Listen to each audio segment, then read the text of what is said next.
Hello, everyone on Natalie Levin Astrology's page, and Cara, what's your page?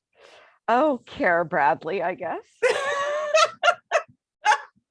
Cara and I decided to do a podcast or a video. I don't know what to call it because I don't actually have a podcast, but it's a video, and I think video is more interesting. I like to see our faces. Yeah. And Cara has a YouTube page and I have a YouTube page, and we both have other social media. What else do you have right now? Oh, Instagram. I have a podcast. I actually have a daily podcast that goes Monday through Friday. Wow. Tell us about it. It's called Daily Whispers, and it is about 6-7 minutes of me chatting and just whispering in your ear to remember who you are and your brilliance and your magnificence, and to trust yourself. And so every day I get on and I just really, it's stream of consciousness. It's whatever's coming through me, I figure is probably coming through others as well. So that's it. It's been about 6 years. It's a lot of talking. Wow, that's amazing. How beautiful and how needed. How needed. Do you I'm 51 years old. How old are you? I'm older. 57. You are, oh, you're 57. The reason I'm asking is because my Jungian analyst says that when women hit about the age 50, she gets very excited because she feels like they're stepping into the crone phase. And she's like, it's such a magical, amazing, rich time for women. And so I'm hearing, it's interesting. It's like almost like when you hit 50, you started your podcast. Yeah, that could at like be 51. Yeah. I wonder if you were like, I have some wisdom to share. You know what a lot of it was about was because, as you know, I taught yoga for 20 years. Yeah, and when you teach yoga, you don't have a lot of opportunity to talk. I mean, I don't want to talk when I teach yoga. It's really not about me. It's about the student, and offering students the space and the time to directly experience their own genius. So there was so much pent up in me from teaching yoga for 20 years that I started the podcast to just give myself a place where I could talk and let it out. Wow. And did you stop teaching yoga 6 years ago? No. Okay, so you were still teaching asana, and then you have your podcast so you can let out these wisdoms that are not like externally rotate your upper right thigh. Oh my gosh, I really relate to that, Cara, because when I teach yoga now, like I'll teach a workshop, and when people come in, I say to them, I talk a lot, and while I'm teaching, and if it's too much for you, I really invite you to just ignore me and shut your ears to me, because I do, because I only teach maybe once a month, if that. I'm like, I have so much information to share. So I can really relate to wanting to make this podcast. And I love that you do it Monday through Friday. And what do people say about it? Like, what's the feedback you get? I mean, people just, they tune in the morning. It's like their just daily go-to, whether they're commuting or walking or just drinking their coffee in the morning, because it's short. I try to keep them 6 to 8 minutes long. And so it's really, and sometimes for me, it's like 5, 6 in the morning when I'm recording. So it really has that morning, that luminous kind of ephemeral feel of just not quite it's kind of before the world begins.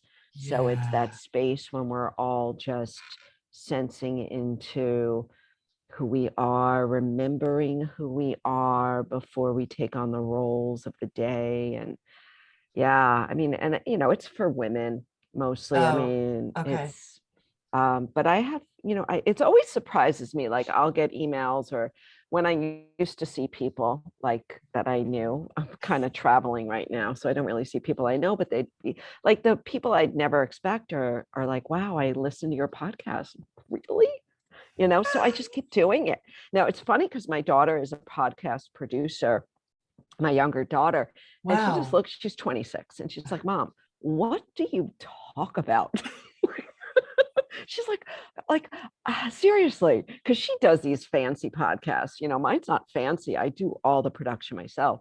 Mm. And I'm like, sweetie, I just think as you gain an experience, there's just so much for us all to share with each other. And one thing I'll say, Natalie, and one of the things I love about you so much is your rawness and your realness and your unscriptedness and honestly, your spontaneousness. And I think that many women, we've become so filtered, like so Mm. freaking filtered, like literally filters on the phone filtered, but It's but true. so filtered that we have Mm. lost that just delightful connection with one another. And so I so embrace how you bring that out, and you bring it out in Mm. other people. Thank you. I really, um, one of the things that you're a Cancer, right? Is your son? Gemini. Oh, you're a Gemini. Oh, it's perfect that you're doing your podcast. Yeah. When is your birthday? June 16. Oh, it's gorgeous. Perfect. I did not know you were Gemini. And your Yeah. mind is like facile, and Gemini is talent with words. It's an Yeah. ability to, like, your brain works in a way that other people's don't. Mm. And I'm a Pisces, and Pisces and Gemini actually go well together because they both are mutable. So they can go in and out and not have to. I don't know for you what your style has been in your life, but I never plan anything. And I like, the only class I ever planned was the class I taught to graduate from teacher training in like 2003 with Cindy Lee. And then I never planned anything again because it just doesn't, my brain doesn't work linearly like that. What about for you? Is that something you've done? Do you plan, or? Well, it's interesting because I ran a yoga studio for 16 years. That really was it was a workhorse yoga studio. I mean, we were like 6 a.m. to 9 p.m., 7 days a week. And because we had a lot of people coming through, I did create a methodology, Oh, the yes. Verge methodology, where teachers that would teach our regular kind of standard classes would stay within a template. But there Mm, was always some room for creativity within the template. But I needed to quality control a little bit because I yeah. had a big ass rent on the line. So Yes. like I had to. I couldn't just Yes. let it be a free for all. But it's interesting because Pema Chodron always says like the freedom is found in the discipline. So within the template walls, there there was so much to allow to come through. And in that respect, I never planned. I Mm. mean, teaching 10 classes a week for so long, I was like Pavlov's dog. I mean, I'd ring the bell and I would like go into flow, and I would just trust that whatever came out of my mouth was going to be slightly acceptable by the audience. But so in that respect, yeah, I never plan like quotes or things to say or anything like that. Yeah. Yeah. Me too. Well, I see it as you have like the scaffolding of a methodology Mm, that you created, and then within that you get to decide what colors to paint the rooms exactly. and which lamps to put up. And at this point, are you still involved with Verge Yoga Studio at all, or is it you really bid that baby so you're an empty nester? Oh, Oh, it it was sounds really. really hard. Yeah. It was Yeah. hard because we sold Verge to a teacher right before COVID. The poor thing. I mean, took on this business and 3 months later closed, Yeah. the physical doors we had on demand. And she did her best for about 18 months and burned out. And so we took it back, resold it to another teacher of ours.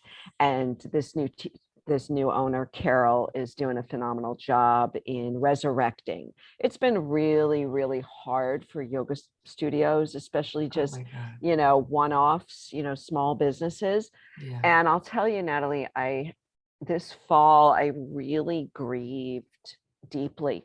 It always makes me emotional because this was my heart and soul, and I had to let go.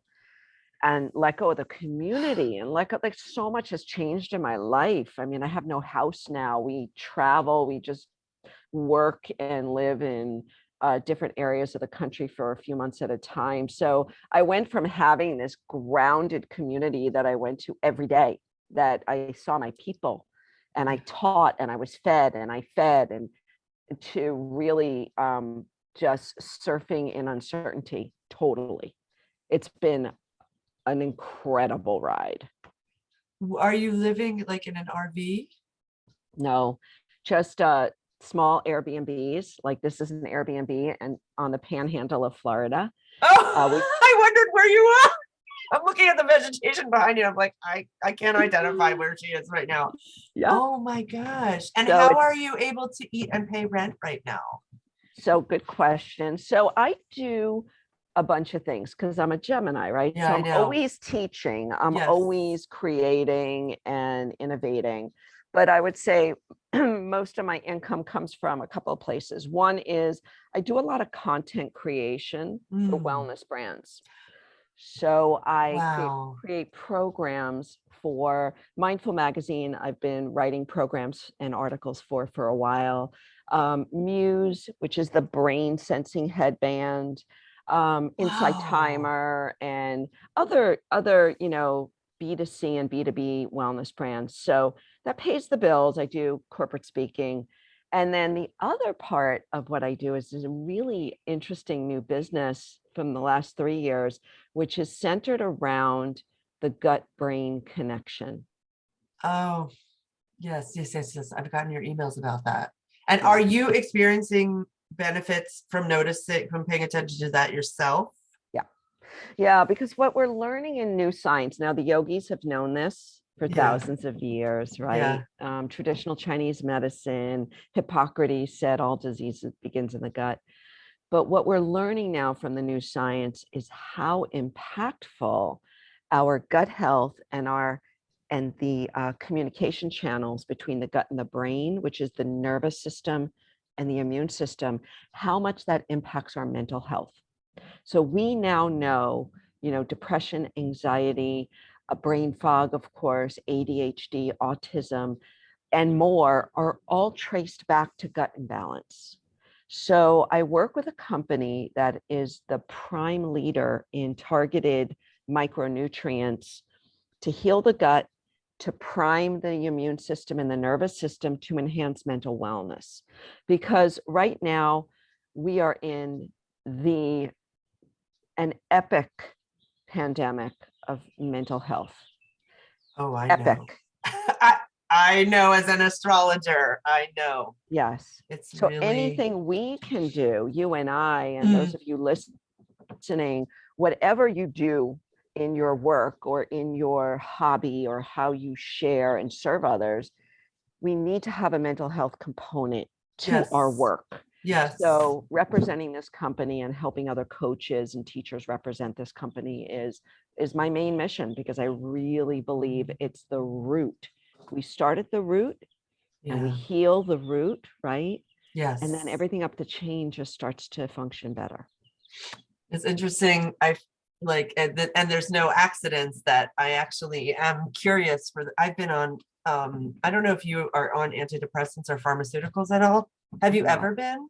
no, Wow. I'm I'm always so very amazed grateful. when I meet people that have never been on them, but I've But been on there aren't mine. a lot. There I aren't a know, lot. I know. So I've been on mine since I was 28 and I'm 51. And I'm finally like, I'm in a place in my life where I feel very content and steady. And also, astrologically speaking, the energy of my chart is very Taurus, and Taurus is the most stable sign of the zodiac. It doesn't mean that your Taurus friends are super stable because they have other stuff in their chart, but the energy of Taurus is very stable and unchanging. So I am seeing what it's like to begin to gently lower my medication. I was on 10 milligrams of Lexapro and 200 of Wellbutrin every day, and now I've made it down to 5 milligrams of Lexapro and 200 of Wellbutrin. And I will tell you that it is interesting because the pharmaceutical companies have done absolutely no research or help at all to help people get off of meds. They know how to get you on them, but they don't know how to get you off. So there's like this like top secret group of people who have figured out how to, it's called like surviving antidepressants.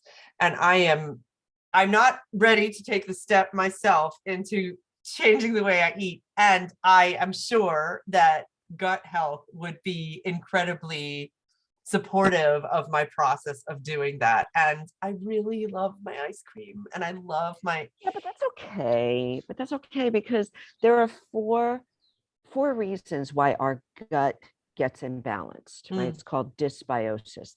The first is food, but an occasional ice cream, an occasional sweet glass of wine. I mean, I'm Italian, everything in moderation, but do not suffer. But Yeah. so I'm right there with you. But the other ways that our gut gets imbalanced, the second is stress. Yeah. So stress throws off the nervous system, the immune system, which most of it's housed in our gut microbiome. The third is pharma. So meds will throw off our balance, this very delicate ecology, and then environmental toxins. So there are things that we can do, that will help.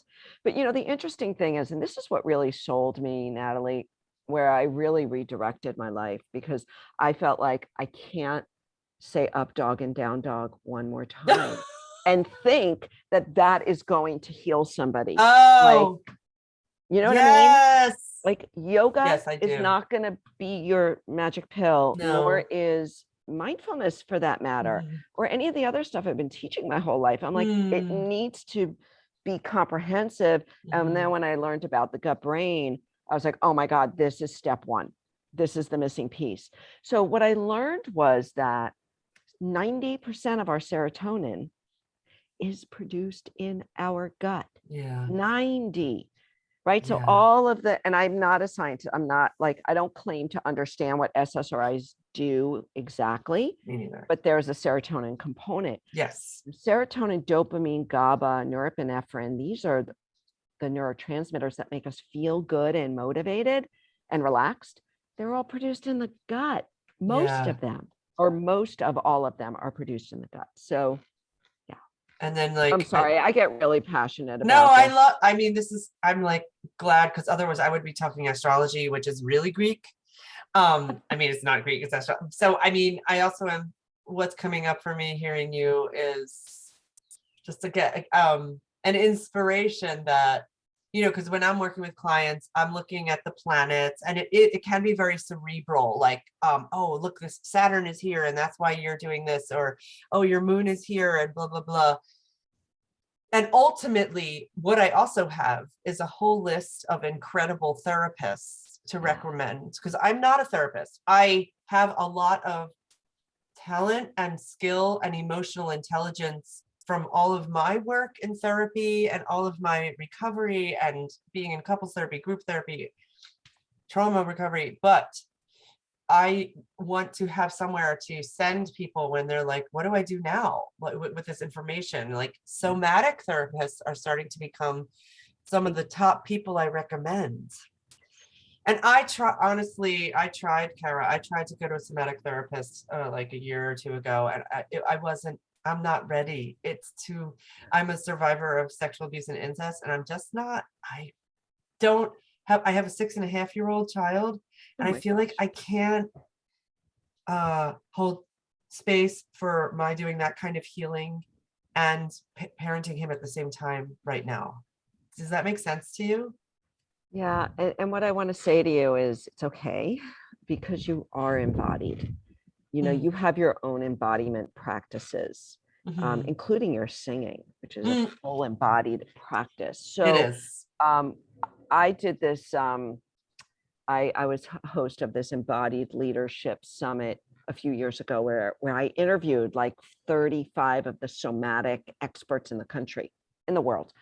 And I learned so much. And what I realized is that, wow, we all need to just find our type of somatic experience and what therapy works for us, because certain things, like for me, like certain you? Like, it doesn't work for me. Like, I need feet on the ground, plant your feet, core in, like, it's just, so it's like anything else. It's like the types of exercise we like to do. We've got to just surf it and see what feels right, and then be willing to say no, even though, like, your best friend had a breakthrough Yeah. doing this. It's we're complex. However, I will say, though, that one of my favorite phrases is, "You're not a brain on a stick." And so many people are trying to figure out why they feel bad from their head. So it's like the thinking, figuring out the thinking in the muddy pond, when if you just drop below the neck, and it's not just, if you drop below the neck and you start to read your body like you read a book, if you become fluent in the language of sensation, that intelligence is going to speak to you and guide you all the time. I love hearing, thank you. First of all, that's very validating that it might not be my path to do that kind of therapy. That is helpful. And also to hear that you interviewed like 30 to 35 embodiment therapists. Is that what they? Well, some of them were researchers. So, like, I interviewed Stephen Porges, who came up with the polyvagal theory. I mean, huge understanding the vagus nerve. And is there a place to listen to these interviews? Oh gosh, this was a few years ago. Or read them? Could be, if you Google the embodied leadership summit. Okay, that is very specific. Yeah. And I'm like, again, there's no accidents. My curiosity is piqued. And I love that you're the Gemini, like, here I am, talk, and let me communicate. Gemini's communication, and you come in, let's interview, literally. And did you record the interviews, or? Yeah, I did it with Mindful Leader, which is an organization, a well-known organization for mindfulness at work, conferences and workshops and trainings. And so I've done a couple of these virtual summits for them. I just did one on mental fitness, the mental fitness boot camp this fall. And again, the reason for me doing it, I hate doing them. I mean, honestly, because it's like it's a lot of interviewing, and you have to research that's a lot of people. This is like, and for my scatterbrain, right, it's like a lot of organization. But I was really passionate about getting this mental fitness boot camp out there, because a lot of people talk about mental health, right? Of course. Then there's mental wellness, which is just going from suffering to feeling better. But then there's this optimal state of body mind, which is this mental fitness. And I don't want mental fitness, which was what I believe to be a huge trend going forward. I don't want it to be hijacked by psychological strategies and psychologists and CBT strategies and everything in the head. I want the body to have a place on the stage. And so I gathered all different experts again in the body, which is so ignored in our society, is so ignored and objectified. Like, it's interesting because I listened to, there's a podcast called This Jungian Life, which is by 3 Jungian analysts. Do you know what a Jungian analyst is? Okay. And one of the things coming up was that the objectification of our bodies is so extreme because of what we see on screen so much, that this is a little graphic for listeners who are listening, but like teenagers now, because of what they see on screens, are getting labioplasty, like surgery on their labia, because what they see on screens and how they think their labia is supposed to look. So, and teenagers. So that's coming up for me hearing you speak, because of how disconnected we are from our beautiful, gorgeous, sacred, messy, fantastically misshapen body. Like, sometimes I take a lot of photos, I do photos, and sometimes photographers will edit out my furrow, and I'm like, no, I earned that furrow. Do not edit it out. Thank Keep you. my wrinkles. Thank This is you. hard earned. I mean, so what I'm hearing also is there's an invitation in the work you're doing to really like love my fantastic miracle body that is housing my spirit. What a job it's doing. And really giving it its due. It's very beautiful. And thank you for naming that. And I've been in the wellness fitness space my whole life, right? Oh. And I will say emphatically, the fitness industry has robbed us of movement. It has robbed us of the pleasure and the joy of this body that just wants to move. It's our birthright. Mhm. And so unless we have the Lululemon pants on and we've got the gym membership, there are so many people, and I'm not just going to say women anymore because it's men as well, that are so ashamed of themselves because they don't move the way society and the fitness industry has told you to move. And this is like another like stage I want to get on with my megaphone and just say, own your movement. Give yourself permission to move how you feel. And it could be knees on the ground, hands in the dirt, weeding and gardening. And that is movement. Yes, it is. Screw the HIIT training. Like, seriously, you don't just move. Your body just wants to move. Oh, that's so permission giving to hear you say that, and so opposite. I mean, I grew up teaching in New York City where there was a look, there's a cute outfit, and I knew how to play that game. And now I'm just like, I show up in a shirt that is stained, the armpits are stained, and whatever somewhat concealing pant I have, hoping that my vagina doesn't come out. And that's about it. And it's such a relief to not care. I love that. It's but relief is the best word in English language, really. Yes. What brings you relief? I mean, that, oh God, it's interesting. When I was running Verge, I would have people ask me all the time, why don't you do a 30-day yoga challenge like the Bikram studios do? We should do that. We'll put our names on the wall, 30 days of yoga. And I'm like, because I don't want you here for 30 days in a row. Yes! Like, you don't need yoga every day. I mean, yes, do a little stretching in the morning.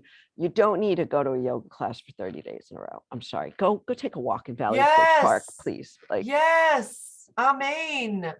Oh my gosh. We're almost at 30 minutes. So on that note of 30 classes in a row, yes, go take a walk.